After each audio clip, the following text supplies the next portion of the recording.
বাল্মীকি রামায়ণ ইংরেজিতে অনুবাদ করার সময় বিজ্ঞানানন্দজি প্রায় সর্বক্ষণ সীতারামের ভাবে তন্ময় থাকতেন। এই সময় তিনি একদিন ভক্তদের কথায় কথায় বলেন, কয়েকদিন পূর্বে বাইরে শুয়ে আছি, এমন সময় হঠাৎ ঠাকুরের কথা মনে পড়ল। তিনি একদিন বলেছিলেন, কই আমার ধনুর্বাণ কোথায়? তাই ভাবলাম ঠাকুর ও মায়ের ছবিও রামায়ণে দেব। ছোট একখানি ব্লক করিয়ে ফেললাম, কিন্তু ব্লকটা ইংরাজি মতের হয়ে গেছে। মা আগেই বসে গেছেন, ঠাকুর মার বাঁ দিকে বসেছেন। তার কি করা যাবে, মায়ের যা ইচ্ছা তিনি আগেই বসে পড়লেন। এখানেই স্পষ্ট বোঝা যাচ্ছে যে ঠাকুর ও শ্রী মাকে তিনি রামচন্দ্র ও সীতা দেবী রূপেই দেখতেন। এই প্রসঙ্গে স্বামী বিজ্ঞানানন্দের একটি দিব্য দর্শনের উল্লেখ করা যেতে পারে।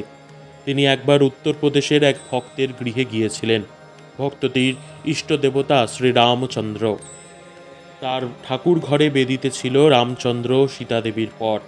বিজ্ঞানানন্দজি ঠাকুর ঘরে রামচন্দ্র সীতাদেবীকে প্রণাম করবার পর সেই সিংহাসনে দেখলেন শ্রী শ্রী ঠাকুর ও শ্রী মা বসে আছেন।